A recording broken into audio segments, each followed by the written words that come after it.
क्षेत्र के प्रभाव से कोलॉइडी कणों का गमन क्या कहलाता है? बताएंगे आप सभी। विद्युत कण संचलन, इलेक्ट्रोफोरेसिस हो जाएगा। ऑप्शन नंबर डी करेक्ट हो जाएगा, electrophoresis. Option D is the correct answer. विद्युत कण संचलन कहलाता है। विद्युत क्षेत्र के प्रभाव से कोलॉइडी कणों का गमन विद्युत कण संचलन कहलाता है। ओके, चलिए नेक्स्ट सवाल की ओर चलते हैं। जिंक ब्लेड का सांद्रण किस विधि से किया जाता है? जिंक ब्लेड का सांद्रण किस विधि से किया जाता है?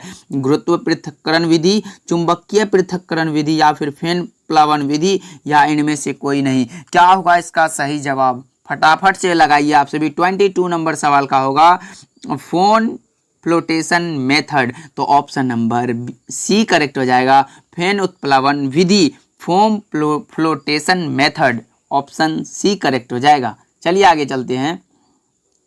विद्युत विच्छेदन विधि द्वारा, विद्युत विच्छेदन का विधि द्वारा हम लोग कॉपर का शुद्ध करते हैं। ऑप्शन सी करेक्ट हो जाएगा। पढ़े हो ना विद्युत विच्छेदन का नियम।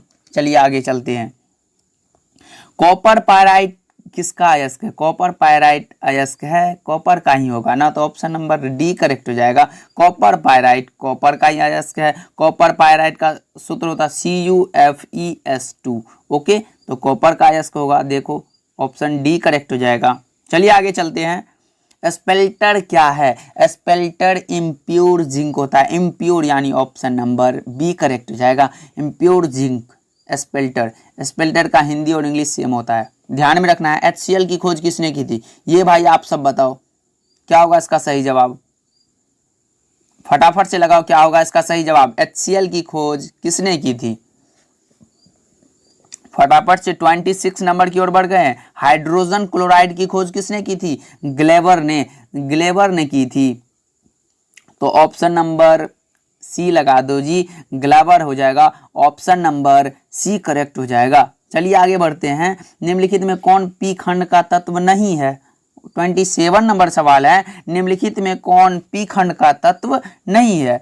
देखो पी खंड का तत्व 13 से 18 तक के बीच होता है। तो ये तीनों जो है 13 से 18 तक का बीच होगा, लेकिन ये बेरियम जो है ये नहीं है। तो ऑप्शन डी करेक्ट हो जाएगा। Option D is the correct answer, क्योंकि बेरियम जो है ग्रुप 2 का है एलिमेंट, ग्रुप 2 का एलिमेंट है। तो ये ग्रुप 2 का एलिमेंट तो होगा नहीं, तो ऑप्शन नंबर डी करेक्ट हो जाएगा।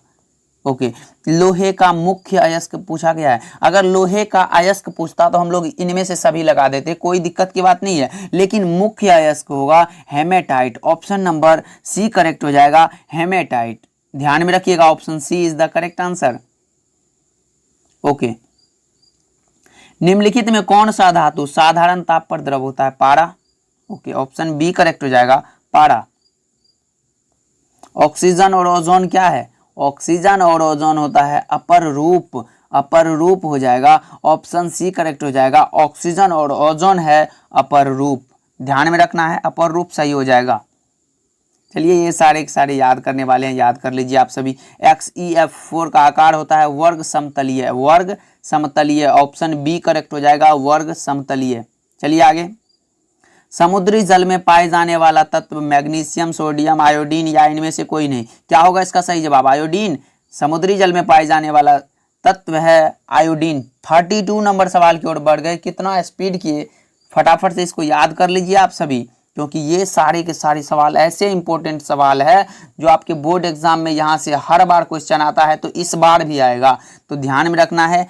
ऑप्शन सी करेक्ट हो जाएगा 32 का। ओके, नाइट्रोजन एंड ऑक्सीजन क्या है? नाइट्रोजन एंड ऑक्सीजन इज क्या होगा? नॉन मेटल, अधातु हो जाएगा। ऑप्शन बी करेक्ट हो जाएगा, अधातु। चलिए आगे बढ़ते हैं। नाइट्रिक अम्ल का सूत्र क्या होता है? HNO3 ji. ऑप्शन ए में दिया गया है। 34 नंबर सवाल का होगा HNO3, ध्यान में रखना है। चलिए आगे बढ़ते हैं।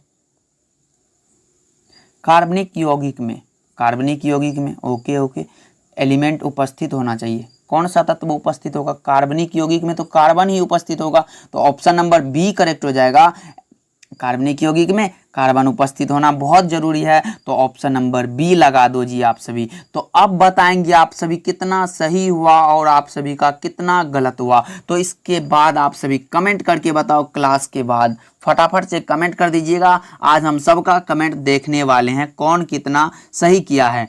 चलिए मिलते हैं नेक्स्ट क्लास में, तब तक के लिए आप अपना ध्यान रखिएगा, खूब मन लगा के पढ़िए एंड जय हिंद, वंदे मातरम।